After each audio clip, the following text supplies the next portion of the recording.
Hidden among the ranches and rolling hills in the northern part of Denton County, Texas, the remains of more than 400 people lie in an overgrown cemetery.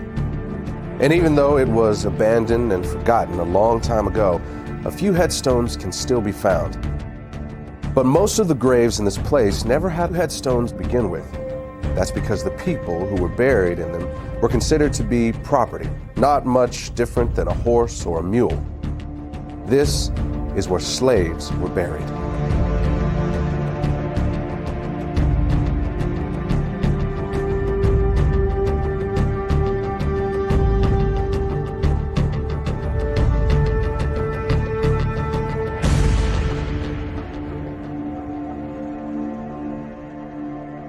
Hello, my name is Marcus Lloyd. And I'm Michelle Renee. We thank you for joining us. If you are African American, you and I will always be connected to the people whose bodies lie in that cemetery. Our ancestors may have worked alongside of them in the same cotton fields.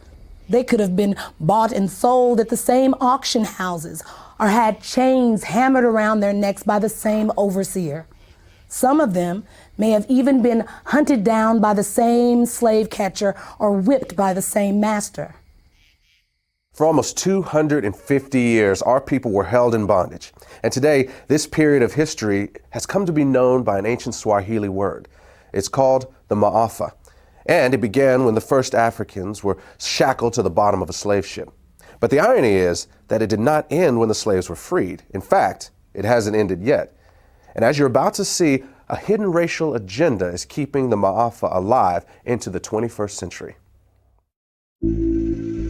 What shall be done with the 4 million slaves if they are emancipated?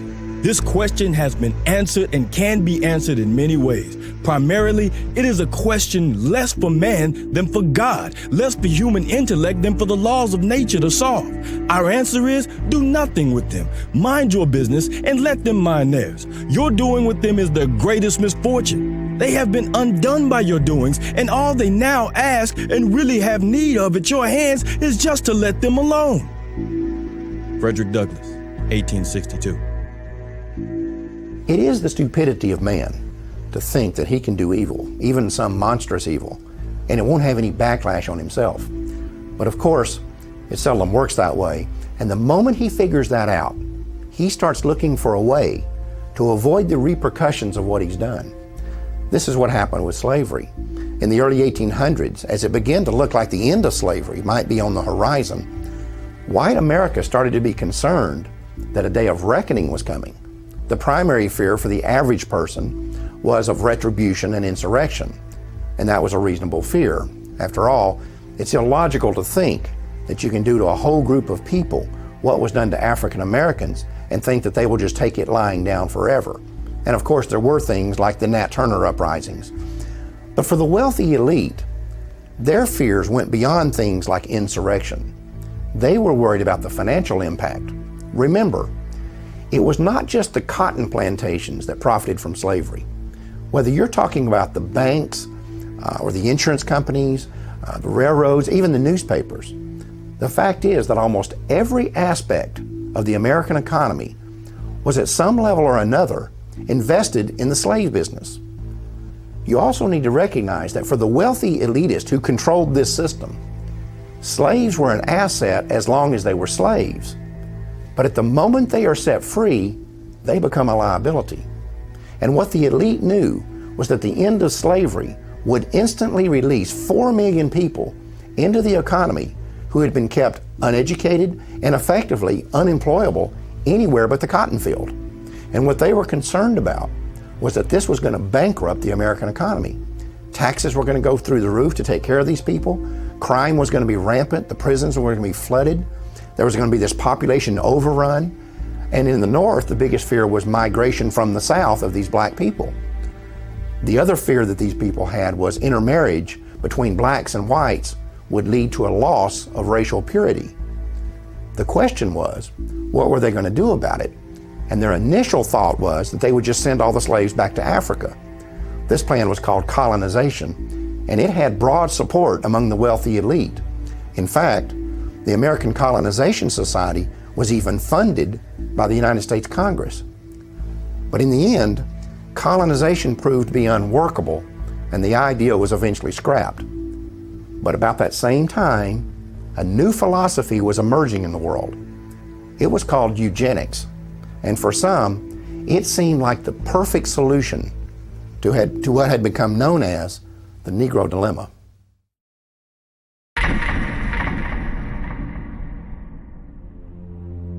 I do not join in the belief that the African is our equal in brain or in heart. And I believe that if we can, in any fair way, possess ourselves of his services, we have an equal right to utilize them to our advantage.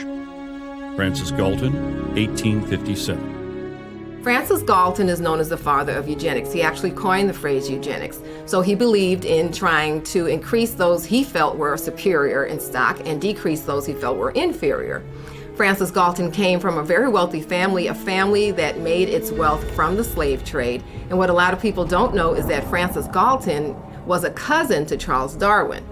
Francis Galton took Charles Darwin's philosophies and ideas and thoughts, and he actually put them into practice, and that's what we know today as eugenics. Eugenics and evolution are related in that they both see what they consider to be the highest form of primate, such as the gorilla, as almost indistinguishable from what they consider the lowest form of human, the African and the Aborigine. At some future period, not very distant as measured by centuries, the civilized races of man will almost certainly exterminate and replace the savage races throughout the world. The break between man and his nearest allies will then be wider, for it will intervene between man and a more civilized state, and some ape as low as a baboon instead of as now between the Negro or Australian and the gorilla. Charles Darwin, 1890. Charles Darwin is very well known for writing The Origin of Species in the 1800s. This book gave rise to evolutionary theory. What people don't know is that there was actually a longer original title to this book, and that was On the Origin of Species by Means of Natural Selection, or the Preservation of Favored Races in the Struggle for Life. Now, copies and editions that they made afterwards eliminated that phrase about the favored races. Evidently, they understood then that it was politically incorrect. Some may defend Francis Galton because eventually that he rejected slavery, but they do point out that all of his wealth did derive from the slave trade, but also it needs to be known that he, as well as other eugenists, did not reject slavery until after it had ended. And they could not any longer exploit blacks legally. So at that point, it would have been quite easy for he and his cohorts to reject slavery. I think this is a point that we all have to really realize, that the eugenics movement was not invented by the everyday average white American, but by a select group of wealthy white elitists that had often used this ideology to pit all of white America against black America. And so we see that indeed that truly is the case even to this day. Average Negroes possess too little intellect, self-reliance, and self-control to make it possible for them to sustain the burden of any respectable form of civilization without a large measure of external guidance and support. Francis Galton, 1873. Eugenicists believed that Africans were inferior not just mentally, but physically, and that left to themselves, left alone, they would not make it. The problem is, it didn't work.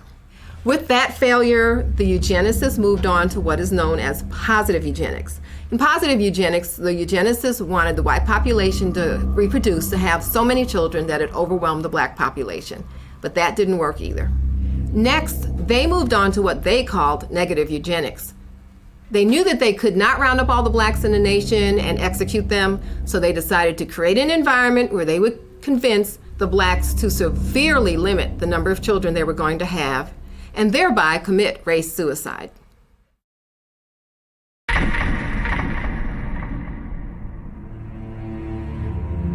The problem of the socially fit must be treated not as one of color, but as a problem of the spread of feeble-mindedness. Dr. Charles Davenport, 1913, director of the Eugenics Record Office, Cold Spring Harbor, New York, and co-founder of the American Eugenics Society.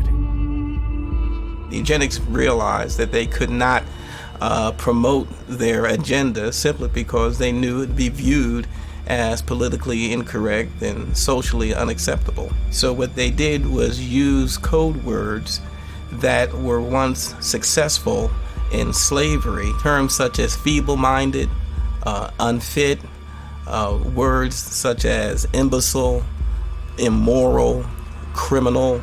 They tagged those labels upon the targeted community. These words were less inflammatory, so it let society more or less not be totally alarmed of the original intent, but deep down inside, I believe everyone truly knew what segment of society and what people they were actually talking about. Even a cursory glance at the charts, photographs, and diagrams used to popularize eugenic ideals reveals that the unfit were swarthy, black, and ugly by Anglo-Saxon standards, with flattened noses, wiry hair, and prognathous profiles. Harriet Washington, author, Medical Apartheid. In the early 20th century, the white elitists who made up the eugenics movement were no longer just philosophers and academics. Now they were industrialists and billionaires who had come to embrace a worldview that was essentially identical to the eugenics movement. The same individuals and corporations who had once made millions on the backs of slaves were now willing to spend millions to get rid of them. But that didn't mean that these guys were interested in being public crusaders for the eugenics movement. They were certainly willing to be the brains and the money behind it, but they would hire crusaders to do the dirty work. And the primary one they settled upon was a woman named Margaret Sanger. She was the founder of the American Birth Control League and the publisher of its newsletter, the Birth Control Review.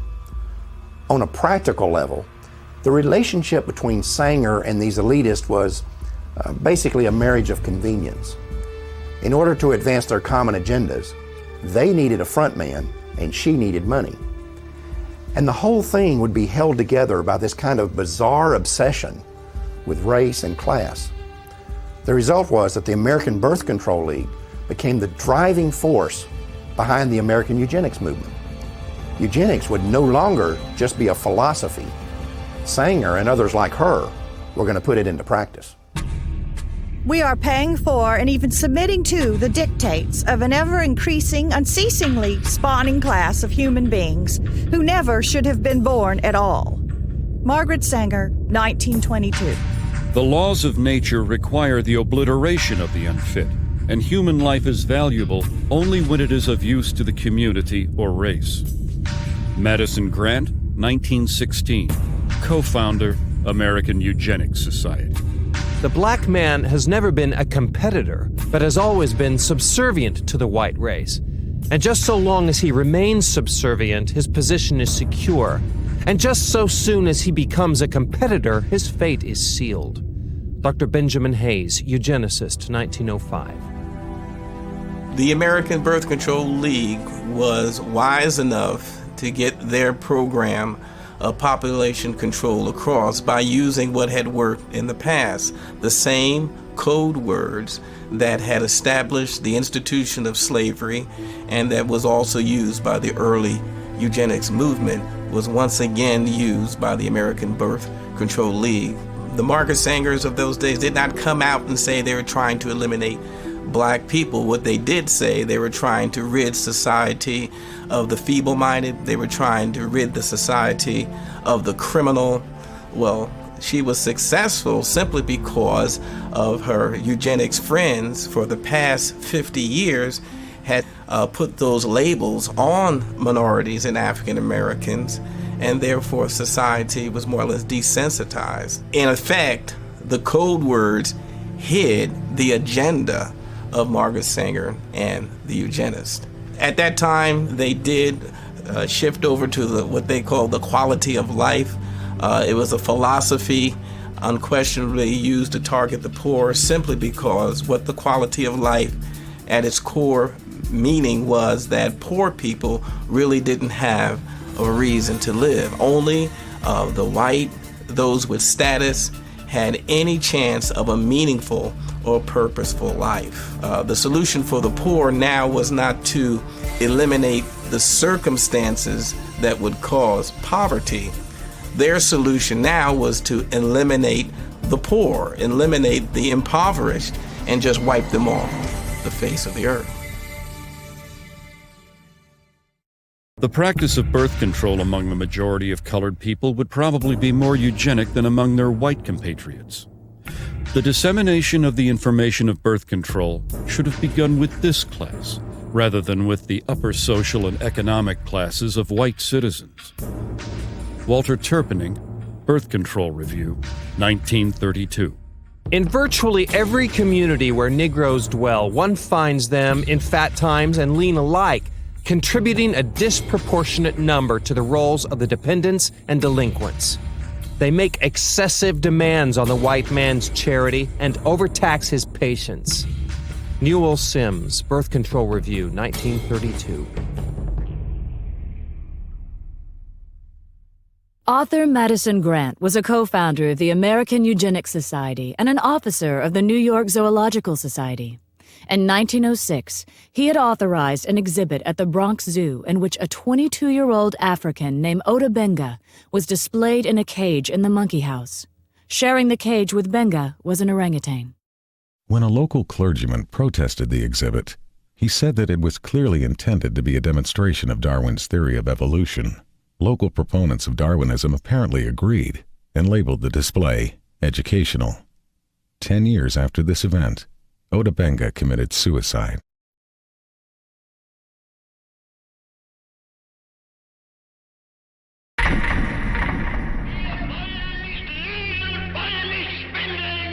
During Hitler's regime, the Germans were supplied with elaborate charts and complicated theses supposedly proving the superiority of the German people. It is interesting to note that at the bottom of these charts were the colored people of the world, most conspicuously, the black people. Floyd McKissick, National Director, Congress of Racial Equality, 1967. An often overlooked fact about the German Holocaust is that the Nazis did not simply target the Jewish population. They went after the black community as well. Under the threat of being sent to concentration camps if they did not cooperate, Afro-German citizens were not only forced to undergo sterilization themselves, they were also required to turn over their children for sterilization. In his book Mein Kampf, Adolf Hitler explained the motivation behind such programs. The Jews were responsible for bringing Negroes into the Rhineland. It suits the purpose of the cool, calculating Jew who would use this means of introducing a process of bastardization in the very center of the European continent, and by infecting the white race with the blood of an inferior stock,